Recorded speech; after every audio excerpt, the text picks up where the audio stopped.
Welcome to Real Conversations with Patricia Schneider, the podcast that takes you on a journey around the world to meet some of the most inspiring and accomplished individuals. Discover their stories, uncover invaluable business lessons from their paths to success, and gain exclusive insights on how to apply their strategies to elevate your life and business. Hello, and welcome to Real Conversations for Patricia. I'm your host, Patty Schneider. Today, I'm joined by Amira Nyström, a manifestation hypnotist, survivor and thriver after a less than 1% chance brain surgery success rate in curing Crohn's disease. So welcome, Amira. Tell us a little bit about yourself because you have lots going on. Hi, yeah, it's a pleasure to be here. Where to start? You got lots. Yeah. I have quite the crazy story with the brain surgery journey. And I guess my realization from all of that is that we are able to create our own realities with our own beliefs, because I had less than 1% chance. So it's kind of you obviously it's a little bit thoughts. shocking that I'm still here. Yeah. And even before going into it, I was like, I don't know why the doctor keeps saying that I have no chance, because I feel like I'm gonna live, So it's just But that's amazing though. Yeah. And then now I have a hypnotherapy practice where I do my best to help others access the same codes of wisdom. And That's amazing. That's me. Yeah, no, I try to follow a lot of things like that about how, your thoughts create your reality. And obviously your thoughts were doing that, which is amazing. Now, I guess, can you explain how manifestation hypnosis works and how it helps people break negative cycles to achieve their desires? Yeah, of course.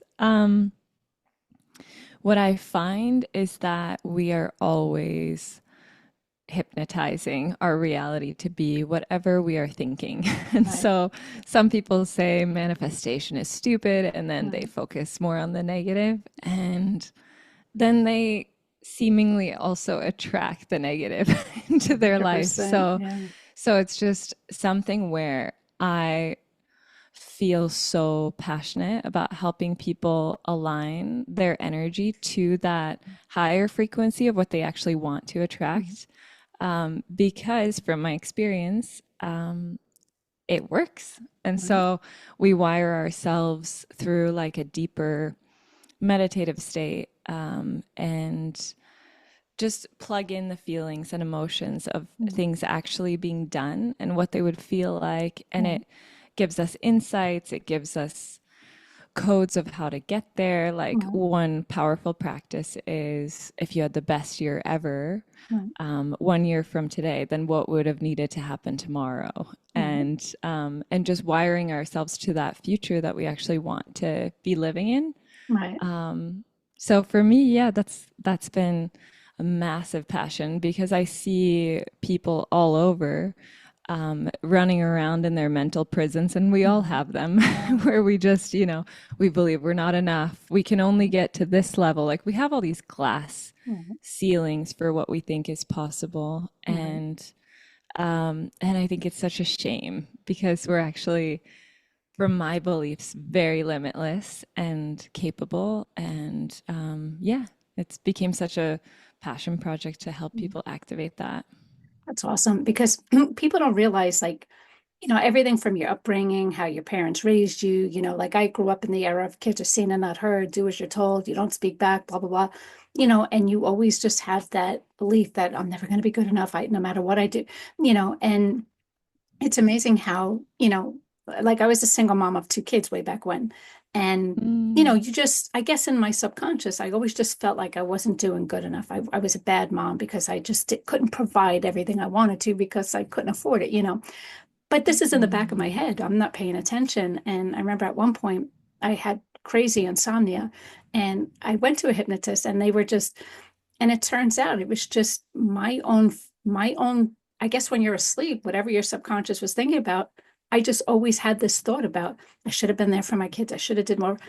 here it is years later, but this is still in my head. So people don't realize your brain, because I had a brain injury, and even the doctors told me back then that the brain's a complicated organ. We don't know enough about it to know to the extent of, so there's a lot going on in there, and people don't realize to what extent it goes. So I'm glad that you not only overcame that, but that you can help people navigate that tangled web of our brain and help them get the life that they want. Yeah, because it's such like we will, whatever we decide to believe in, then we attract and see proof of that. Right. So if you feel, if you walk around thinking, man, I'm not the best parent, I'm not the best partner, I'm not the best this or that, then life is constantly presenting proof. Yeah. And it's just validating that reality. It's making those beliefs stronger and stronger and stronger, and they become a core part of who we are. And I love that you did that, because insomnia is something that people will struggle with for so long. Like I just had a recent friend that I just ran into, and she's like, I'm not sleeping after this breakup at all. Like I can't even remember the last time I slept a normal, like a full night's sleep. And then this was in the beginning of my practice. So I was like, let me just do a free session. I just want to help you and see how that goes. And it was literally just one session, just some kind of recoding in the mind that was giving that sense of peace, and that, you're allowed to relax, and helping them get there. And then after that, she was able to get there on her own. And that's amazing. So I love that you already did that, because it's something that I feel like it's an interesting field that most people haven't even heard of. And but yeah, it's cool to just go in there and be like, you know what, I'm going to change how I believe this, or I'm going to change how I experience this. Well, you almost have to kind of think outside the box, because for years, all the medical field wanted to do is pop pills. And to be honest, they did nothing for me. What worked for one didn't work for me. And I'm like, what you're doing is drugging me up here, and it's not. And then the thing is, like, you're not going through that sleep cycle, the REM sleep. So even if it did knock me out, I wake up exhausted. And I'm like, it knocked me out, but I didn't technically sleep. So yeah, you kind of want to do what's best for you. So nice. I used to try that too with melatonin. And then I would wake up feeling like groggy and just not a person. Right. It's not fun. Well, our bodies, they're telling us what to do. We just need to listen. So that's great that you're helping people. Yeah. Now, your brain surgery, so you mentioned it had less than a 1% success rate. So how'd that experience reshape your perspective on life, love, and purpose? It was like, it came out of nowhere. I was 21. So I wasn't exactly like prepared for something like that. But it changed everything. I used to work in a restaurant and be a massage therapist, and nothing wrong with those jobs, but it was just, I was riding burnout hard because I was just working hard and not focused on my energy or my well-being or my health at all. And it took until a year after the brain surgery, where I'd spent all the savings that I'd made in my little restaurant job at Red Robin, and I spent it all on just healing. And I thought to myself, what is this way of life? What is this? There's gotta be more. Like somewhere on this planet, something else has got to be possible. And especially after having survived the surgery, it just didn't make sense. Before the surgery, I just thought, make more money, get promoted, get to the next level and the next level. And then after the surgery, I think there was one day where I was working in the restaurant and I just didn't have it. I couldn't care at all. I was late to bringing someone ranch and I just couldn't, like, they were so distressed. And I was like, I just don't have it in me. This is not, there's no way that I survived a crazy brain surgery. And I'm here to like deal with, these types of things in life. Like I'm all up for helping people with conflict and internal struggle, but like not ranch. Yeah, exactly. So, There's bigger battles to fight, not this one. yeah. So just changed everything. I went to Maui. I just booked a one-way ticket. Didn't really know anything about Maui. I'd never heard of it. But I just wanted to do something different. And then I kind of figured it out as I went. And I learned to listen to my own internal world. I felt like I had been focusing on more power, popularity, like social status type stuff in my normal world. And then I got to Maui and I just asked myself, what do you want to do? What feels good? And if you're allowed to do that, why don't we just do more of that? And so that was just a complete, it felt like just a giant permission slip to, which I'm sure, I don't know, a lot of people who just grow up in the same town and we end up with this thought of like, is there more? But it's scary, it's scary to kind of go and do something different where there's not a map or a plan or anyone showing us the way. But for me, it ended up being deeply rewarding to do that.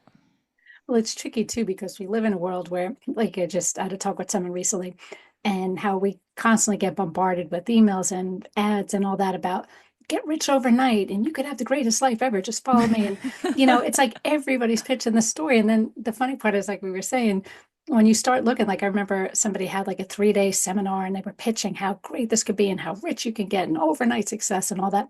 But when you calculate, there was like thousands of people on this thing. And of course, there was like a $500 fee if you joined. And I'm calculating and I'm like, well, that's how they're a millionaire. It's, Hmm. but so when people hear that there is a way to be free and just to love life and be happy and be successful, they're all like, yeah, another scam.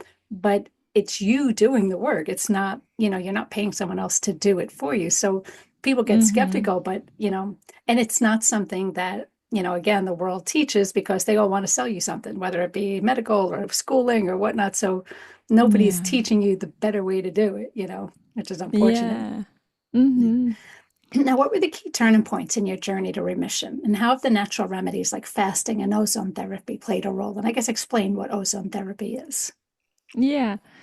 Um, so I was on 14 medications. I had severe Crohn's disease. I was in and out of the emergency room like bi-weekly because I just was dehydrated and too much blood in places where it shouldn't be. And then I had endometriosis. I had polycystic ovarian syndrome. I had like I obviously had the brain tumor or the brain surgery side effects medications that I was supposed to take, like anti-seizure and all this stuff.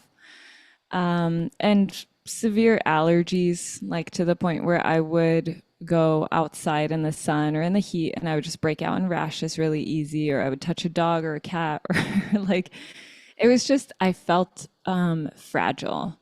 I was puffing on my inhaler like 30 plus times a day. Anytime I felt a sense of stress, I was puffing on the inhaler. It Mhm. wasn't even, there was just some subconscious thing that was like, this solves my whatever I'm feeling. You're calm or And whatever. Yeah. yeah, and what I realized, I've been on pretty much all of the medications with Crohn's disease, the different shots of like Humira, Remicade, like all these crazy, um, yeah, crazy medications. And I don't want to say they're all bad because when you're in that critical point where you could live or die, if you don't get things under control, take the medication. Yeah. Like I'm not against Western medicine at all. I mean, I needed the brain surgery, but what I found is I landed on Maui, and it does have a bit of a healing energy here too, but I think it was more just moving around in a place without reference points, and I didn't have the memory of like for me, the way memory worked after my brain surgery is I would be in certain locations and I would remember how I felt in those locations, and then I would behave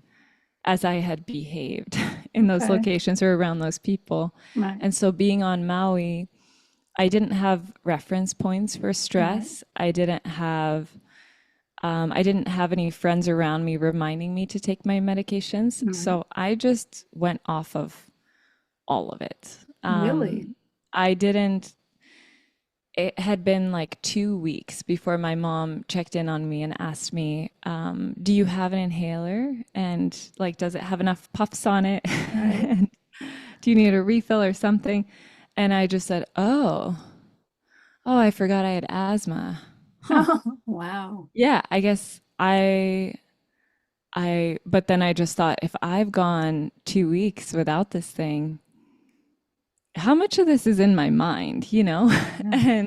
And then with the same thing, it was with like the endometriosis, polycystic ovarian, the same type stuff where I had gone off of birth control, like the pills, and I didn't have those side effects anymore, which was just mind blowing for me Yeah. that, okay, like she's like, how are your, cramps and how is this feeling or that feeling? And I just had forgotten that I had any health stuff. I kind of had like I don't know, like some sort of not amnesia, but I forgot, Right. and so I just stopped taking that stuff. And with Crohn's, it took a little bit longer. But for the most part, with my health stuff, I want to say I cured it by forgetting I had it, Right. and I didn't even put much like now I put a lot of focus on like eating the things that are healthy and making sure that my body's getting what it needs, but I didn't even have that back then. It was just letting myself forget about it and reminding myself that my body just, I think it really impressed me when it did this, 1% For surgery sure. thing. So I just thought, okay, this thing is a self-healing machine. What am I doing with all Yeah. these different pills? And so I went off of all the medications except for the Crohn's one. That one had that one lasted until COVID, where I was stuck in Madeira, Portugal, and I couldn't get the medication imported. I couldn't leave because there were flight bans because of a certain variant, whatever. And so I was just kind of screwed. Like I was like, okay, I have no idea when I'll be able to get my medicine. So Mm. I resisted and stressed for like months, maybe 2 months, where I fought and I just was asking anyone, can anyone come visit me and bring it? Or, can I find a doctor here that can handle it? And then some realization came through one night when I was just on my knees crying, like on a yoga mat, wondering how on earth I'm going to get through this. And I thought, what if this is all happening for me? And that is terrifying. And I barely believe it, but what if it is? And then I started YouTube researching and finding other people that had difficult Crohn's situations and got control of it. And there was one guy on YouTube, he had like no views on his page. And I'm sure I should probably find him at some point and tell him thank you. But he did say he had to turn his body into a machine. He said with Crohn's, your body's fighting itself. So you have to fight harder and you have to get more physical. Stagnation is not good for it, which is the opposite of what doctors say. They say, lay in this position, Mm. wait for the pain to pass, drink these Ensure drinks that are just like heavy dairy and not at all compatible for Crohn's. But so I had always heard a different message, which was when you feel weak, rest. Right. And And this guy said, when you feel weak, challenge it. And that changed my life. I started working out more. I realized that a lot of the pains I felt from Crohn's was actually just trapped gas. That when I did twisting positions in yoga, I got like I was able to not have that there. And so that really, yeah, that really helped. It's pretty amazing, though. I mean, you definitely should find that guy and be like, we have something in common. I know. I think he had like 100 views or something. And it was I was just searching everything on the internet. Like, there's got to be someone that did this before me. And now it seems like there's more and more people who have experience with this. But Crohn's is still something that people are prisoners to, you know? Like, I cannot even imagine now that I spent 5 months on a couch, like barely able to walk back and forth to the bathroom. And now I'm like a world traveler, and nothing really has stopped me much. But it's wild because I lived in permanent pain before. But that's what's great now is that you could be like a spokesperson for this. And when you say the guy doesn't have any views, one thing I notice is that people are, the creatures of habit. So they're used to, you have to go to doctor, and whatever the doctor says goes. So when that's something off the beaten path, people don't acknowledge it. He's fake or whatever, because it's not happening to them physically, personally, and because it's not what is normally done. It doesn't mean it's right, but yeah, so.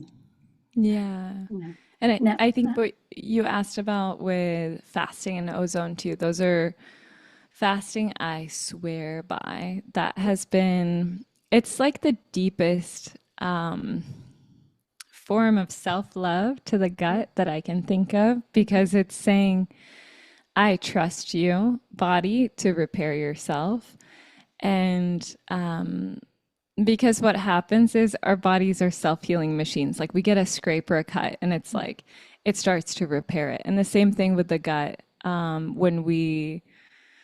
When something's wrong inside the gut, then, tears happen or whatever may be happening. The body's trying to heal itself. But when we're eating foods constantly, especially like the American diet foods, it's stressful for the body. And so just taking a break and cutting, like, my normal is intermittent fasting. Like, I will keep an 8-hour eating window most days. I can handle eating outside of that range now, but I know if I do that, if I went back to having, breakfast at 8 a.m. and snacks at 11 p.m. or something, at some point my belly's gonna start, being like, excuse me, we need a little break. So fasting has been really, really powerful, to just, and it's quite easy to go wait with breakfast until noon and then finish by 8. And I've found with any Crohn's flares, because I'll still get a flare, I'll have a hard time for a few days or something, but because I've been ridiculous, like Christmas cookies or whatever, and or not ridiculous, but I've been making choices that weren't okay. I just gave myself some pleasures and didn't really think about the long term. And so when I've done that, then it takes a few days, sometimes just one day of intermittent fasting, sometimes 3 days, but it's crazy cool to me that, that we're able to heal ourselves just by giving ourselves a little break. Because when you ask the doctors what to do, and it's not even their fault, because they just don't want to get sued or whatever, but it's not helpful information. Like, pretty much I couldn't even get a doctor to tell me whether or not I should eat meat or be vegetarian, or if I should eat gluten or dairy, or like, they can't give out that much information with that stuff. And so I hope I'm able to help people with that, because that is not a fun place to live. I bet. Now, you describe your near-death experience as giving you a cheat sheet to life. So can you share what you learned about what really matters? Yeah. Um, hmm. I felt like what mattered before the surgery was me. Like how things benefit me, how I win, how how everything benefits me is consumed a lot of my thoughts. And even when I was being nice and helpful to people, it was primarily still from some sort of self serving place. And after the surgery, I realized we can just we can just die. It's not like a very planned experience and the world goes on without us. And I guess the biggest thing that I realized is that it's about what we do for others. It's about how we help others and leaving some fingerprints in the world, having them connected to my name or having myself. I mean, I used to be like pursuing modeling and like everything to just kind of be seen and be cool and whatever. And then after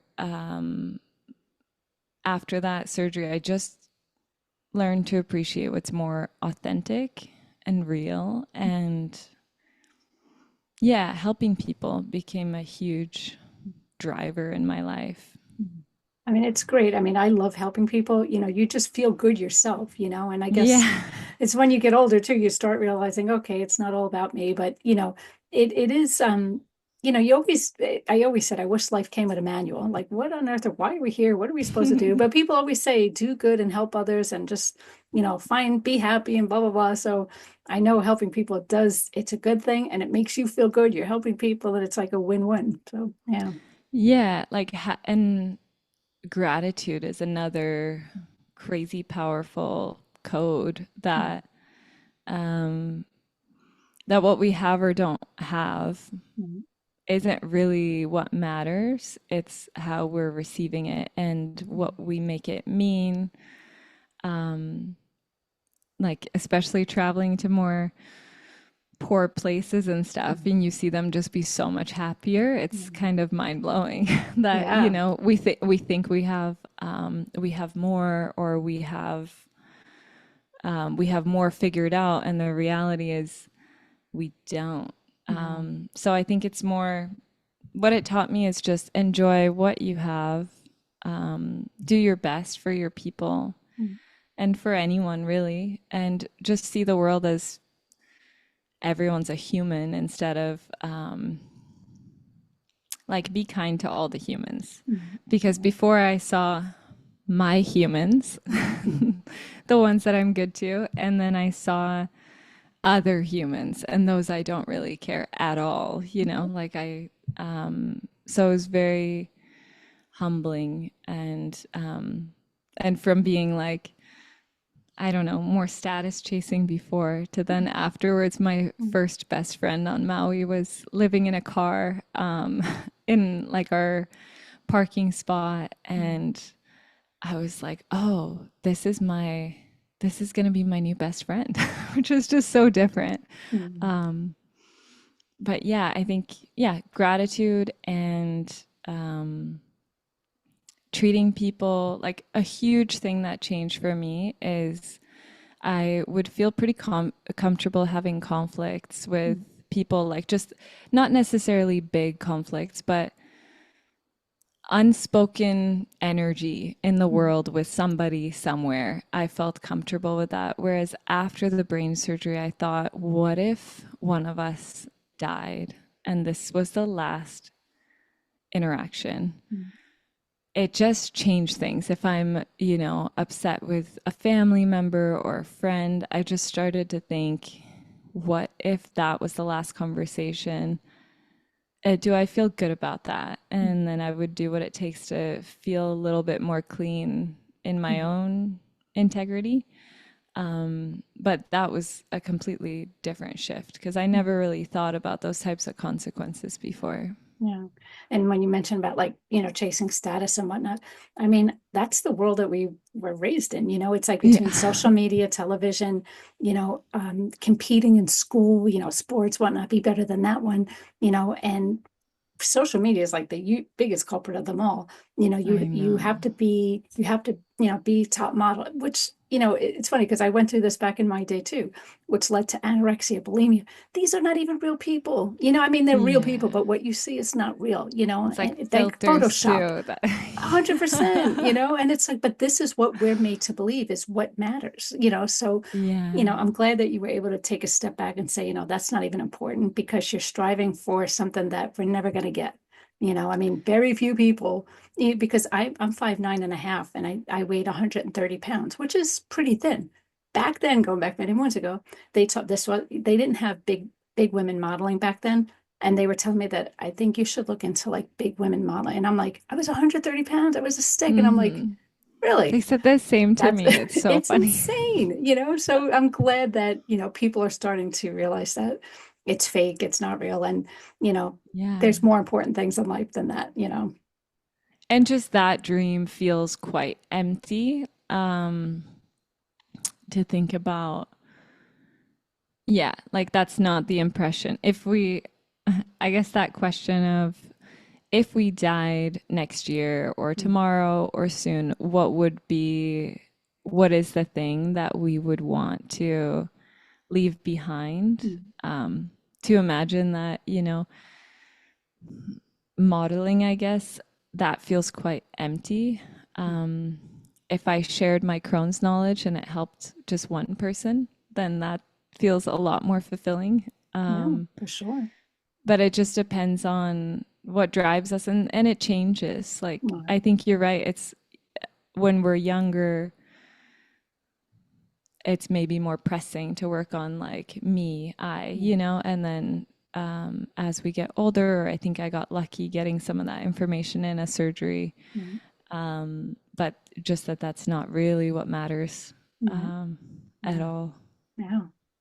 Now, you spoke about the magic of polarity in relationships. So, how can people better embrace their feminine or masculine energies? With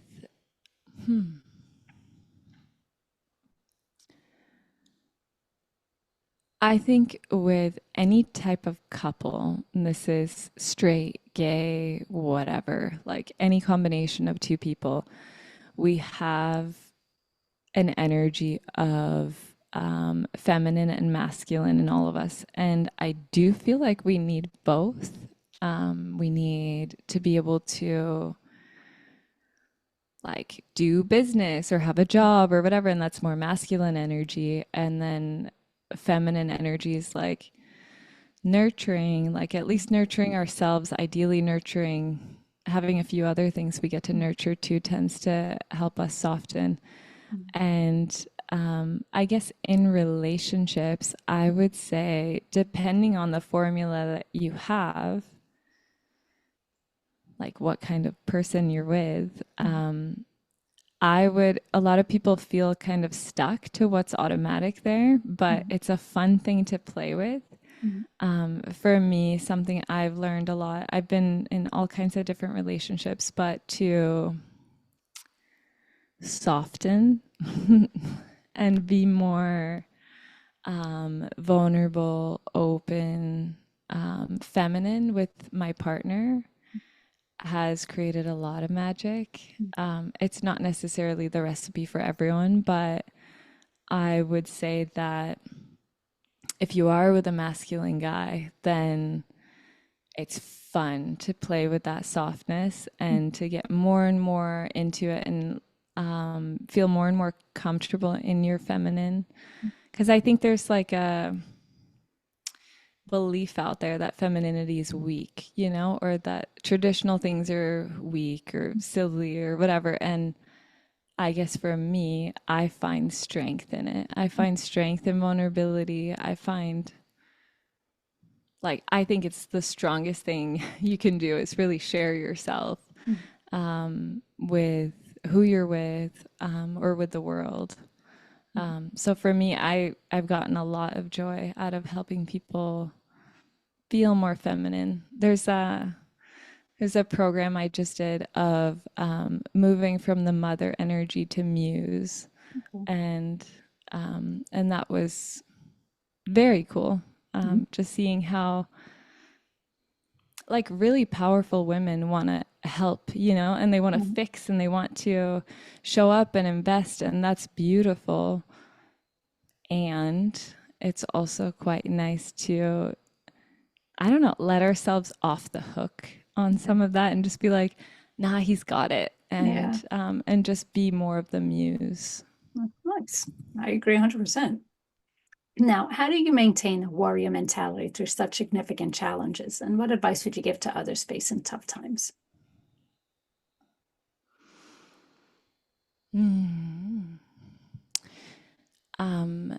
The warrior mentality is, I would say,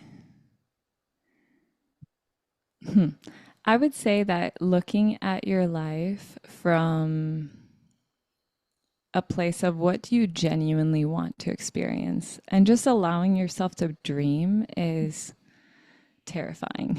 I remember when someone said, "What's your biggest dream?" And I started crying and I said, God, I would do anything to cure my Crohn's disease, anything. And I don't even believe it's possible, but I just want to voice the dream. And so it's terrifying to put our dreams out there and to believe we're capable of more. But I would say to anyone listening to this, to write it on a piece of paper, some things that you actually want to experience, and then do what it takes to prepare yourself to receive that. Because I see way too many people that are just feeling stuck in what they're in. And yeah, I want to see people just like life can be fun, and I want to see people unlock that more and more. Nice.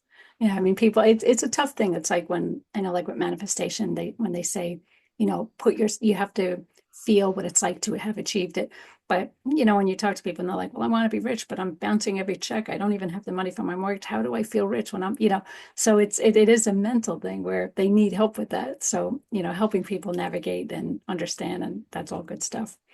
But Yeah, and some people say it's like impossible to go to that place of, but what are you doing instead?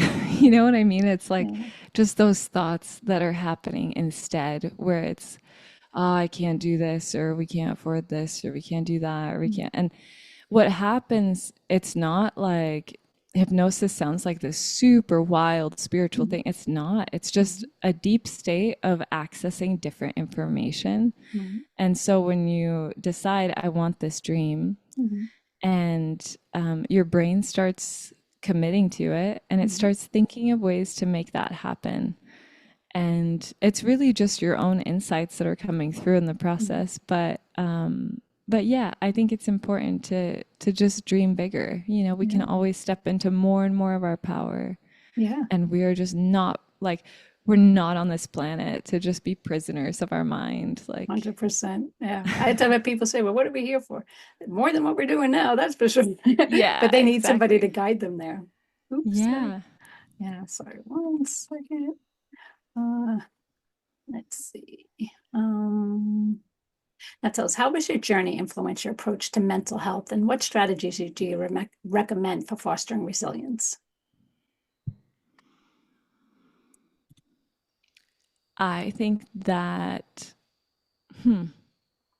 resilience, there's this portal inside of us that we can activate and strengthen. Some people feel like, when I was on 13 medications, I felt quite fragile. And when people would say, oh, maybe you could do this or maybe you could do that, I wasn't even open to it because I didn't have access to my resilience portal at all, like 0%. And then when I found it, I found that there's certain techniques you can do to strengthen it, to help that resilience grow stronger and stronger. I mean, just like anything, right? Like if you do yoga enough times, you get flexible. And if you work out, you get strong eventually, you know, like it's, and to anyone saying, no, it's impossible, I don't believe you. But with resilience and mindset, it's just muscles, you know, it's just things to practice regularly. So you do one manifestation session, it might be some cool insights or something, but when you regularly know how to plug that in, like maybe there's a meditation and you just do it twice a day or something and remind yourself of that reality. Or something recently I did was the phone alarms that go off 4 times a day that say a message that I think is good for my soul to read of, you know, it can be anything like trust the process, or abundance is on its way, you're worthy of love, you're worthy of, you know, whatever it may be. But having those little phone alarms and not just seeing them, but really taking yourself into that state in the moment of, oh, that feels good. That can be powerful, and help you attract it. But yeah, I would do, what I recommend for people is doing something every day that reminds them that they are stronger than their mind, something that they thought they couldn't do. Maybe it's a hobby, maybe it's cooking a meal, maybe it's being vulnerable in a conflict, you know, like whatever it may be. But doing something every day that confronts this story that's already been going, that, and it's hardwired, so it's not easy the first few times, but to go in and be like, you know what, I'm going to prove this wrong, and show myself that I am resilient, then you just start believing it more and more. Yes. Now, what's next for you on your in your journey in, with manifestation, hypnotist, health advocate, and entrepreneur? Amazing question. So for me, I own an adventure company on Maui. It's called Epic Maui Hikes, and it is beautiful. We're doing lots of fun transitions there. I host adventure retreats that help people find their warrior energy, with like retreats in Mexico and Maui and Bali, wherever. And those are a massive purpose project. It's just so fun for me to help people do that. And with hypnosis, yeah, like just getting a chance to do what I love to do regularly has been a dream come true. Like I couldn't ask for more. And I think putting more and more focus on my private practice with that is what's next. And yeah, I mean, I honestly really love my life currently. Like everything's really beautiful. So just, which is interesting too, because it hasn't changed. When I've been in pits where I'm like, oh, I really need help, I need to get out of this, then it's easy to think I need help and I'll sign up for every training or course or whatever. But even now that life is beautiful, and I have a beautiful partnership as well, I still want to constantly see the next level of what's possible in life, and more ease and more, and just more impact. So I think putting more and more focus on my practice. Yeah. Good. I mean, anything else you want to talk about that we didn't cover already? I don't think so. Awesome. Well, how can people get a hold of you or learn more about your retreats, about you and all that stuff?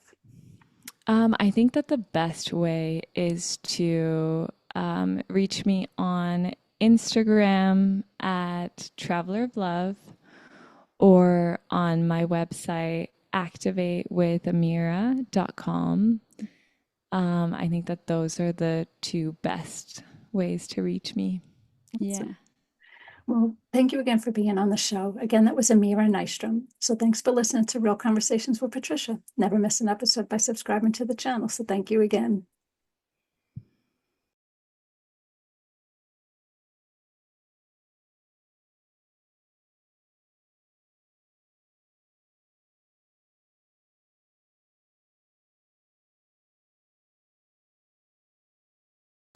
Thank you for listening to Real Conversations with Patricia, talking with some of the most brilliant minds on their journey to success and their recommended strategies. Please leave your feedback and visit pristineadvisors.com to get the latest and greatest business advisement on the planet.